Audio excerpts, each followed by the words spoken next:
کتونکو په پولیس لین پېښور کې چې کومه بمي چاودنه شوې وه 15 اتیا شهیدان او په سوونو پکې ژوبل شوي. نن به زه تاسو د هغه شهید ځای ته بوځم چې نن یې دویمه ده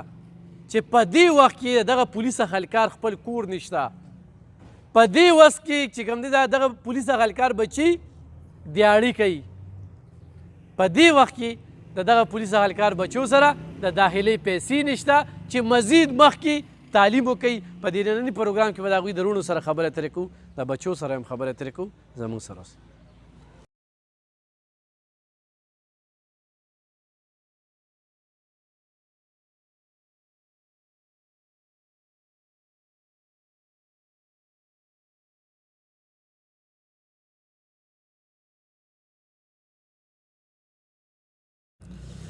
کتونکو دا مهال زه په پړانګو کې موجود یم چېرته چې حافظ صاحب یعنې د یو سړي نوم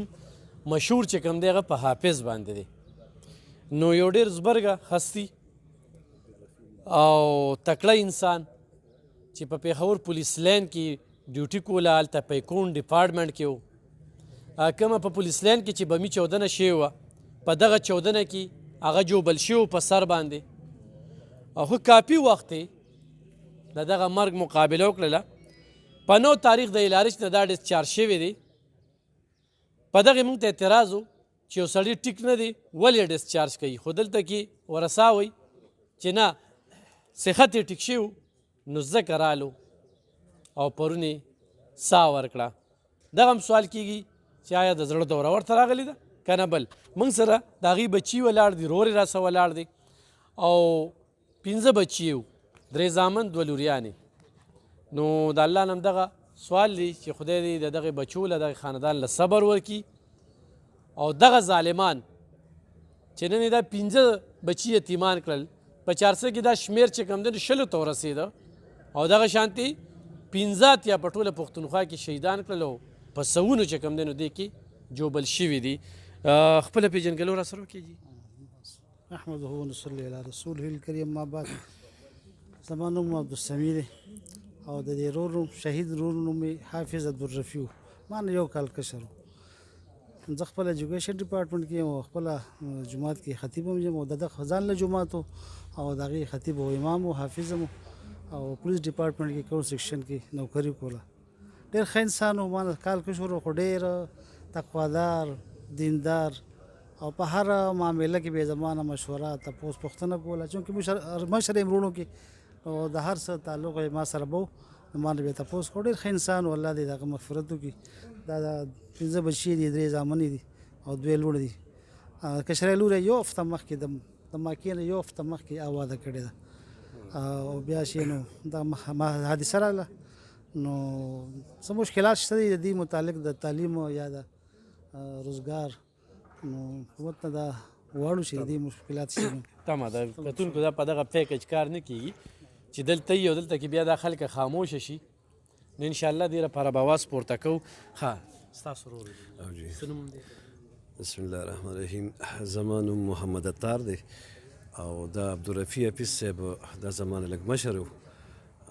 زه 3 نمبر کې یم او دغه شانتې د هغې دغه 15 بچي هغه یتیمانان پاتې شو، 2 لوڼه او 3 زامن او دغه شان د ټول ډپارټمنټ زه ورسره په هسپتال کې وم د هغې وخت نه واخله تر اوسه پورې، بلکې د سا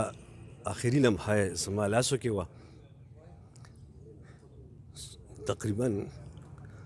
40 دن موږ هسپتال کې تیر کړی دي او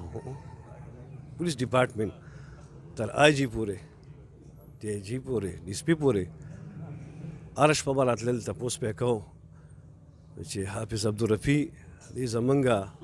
په ډپارټمنټ کې داسې یو انسان دی چې ده دا څونه سروس کړی دی، تقریبا 20 سال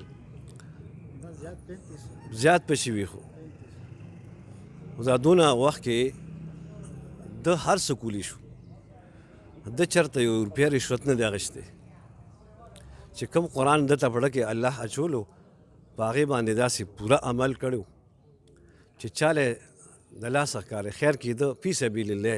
کړي دی ولا د به امامتي کوله امامتي به هم کوله چې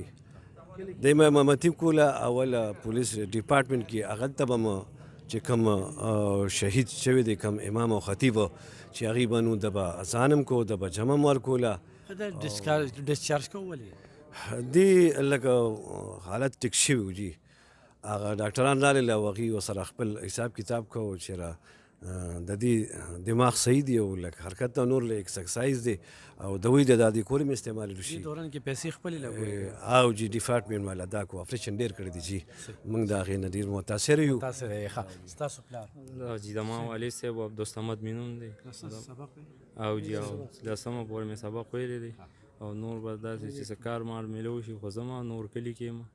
او هغه ورځ دیاړي مزدوري کې او جی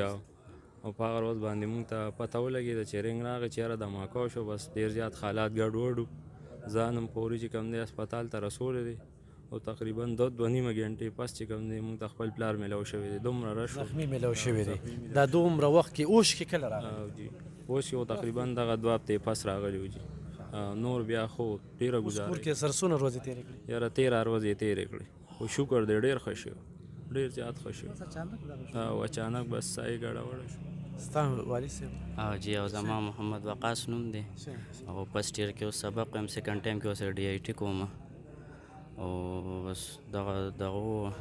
زه مو سره تلم محترم یې لومبۍ تلي وو هسپتال ته اول نه پولیس لین ته لاړو او بیا لاړو هسپتال ته بیا څه وې چې پلار به ډیوټۍ لته نو بس په دغه سهار خو زه ورسره تللی وم ما ورته یې ویم کالج له فیس راکړه ډي آی ټي هغه که نه نو هغه وی چې اوس راسره نشته 30 تاریخ و وی چې راشم بیا به درکړم بس بیا رانغی پیس پاتې شو فیس پاتې شو داخله هم پاتې پاتې کتونکو یو داسې ښه دا تنخوا چې کومه ده که نه تنخوا دا د یو کس دپاره ده په پولیس والا کې داسې بچي چې دې دیاړي کوي دې دیاړي کوي دا دغه پولیس شهید حافظ صاحب زوی دی د دې بچي داخله ارمان هغه په دغه ورځ ورسره تلي پلار ورته څه وایي پلار ورته وایي چې نشته چا نه به یې قرض کو اغستې به بیا به یې دله ورکولې خو دته څه پته وه چې دا مس آخري ملاقات وي 2 هفتې بیا بېهوشه او بیا چې اوش کې راځي ناوش کې هم چې صرف غوږ له وله ګوتې وړي نو ړقې نورې خبرې مبرې نه کوي بیا دا 14 ورځې چې کومې کور کې تېرې کړئ نو دا له خو او په 14مه ورځ یې ساه ورکړه ستا موبایل نمبر څه دی زما موبایل 0318 053 3496 او ستاسو 0311 034 3630 ګرانو کتونکو لکه دا خو دوی خبرې کوي خو زه دا وایم چې دا رورې دی خطیب صاحب دا رورې دی په دې میاشت یوه نیمه کې دوی ښه کافي پیسه لګېدلې ده نن سبا کریم چې کومه ده چې پېښور ته ځي کری یې لګېدلې 500 نه کمه نشته دوی د ډپارټمنټ دي صفت هم کولی شي الله دې ورسره خو کړي چې څوک یې راغلي په ښه نیت او تپوس یې کړی وي خو هغه زوی به دې یو ته وګورئ چې دا رور خپل کور پالي او که نه دوی وپالي دا رور خپل کور پالي او که نه دوی وپالي دا رور خپل کور پالي او خو دوی پالي د دغه بچي داخله پاتې شوله د هغه ترهګرو ته یو میسج ورکوم چې تاسو دا بچي یتیمان کړل سم حاصل کړل هغه ته هم د شهادت یو ډېره لویه رتبه ورکړه الله پاک دې مؤمن مسلمان ته ولاول ماته دغه شانته شهادت مرګ راکړي دې پسې موږ لیوالې وګرځو خو حافظ صاحب نن په دې دنیا کې نشته دی الله دې خاندان له صبر ورکړي او دا خلکه انتخابي مخلصه ایمانداره او خوشحاله وي علمي خاندان دی او هغه ظاهره کړه چې هغه زوی پکې داخله نشي کولی دی پکې مزدوري کوي نو الله پاک دی دوی له صبر ورکړي الله دې هغه له جنتونه ورکړي موږ راغلي او دغه ترهګرو له دې الله پاک پوهه ورکړي او د الله نم دغه سوال دی چې خدای چې پردي کورونه روانوي نو ته خپل کور روان کړي دا خلک یې ډېر وکړول ګوره دوی کره غم و بس دا یوه میاشت یوه نیمه 2 میاشتې چې کوم دی نو دوی صرف جړاګانې وکړه په منډه یو علاج معالجه نو ډېره ګرانه ده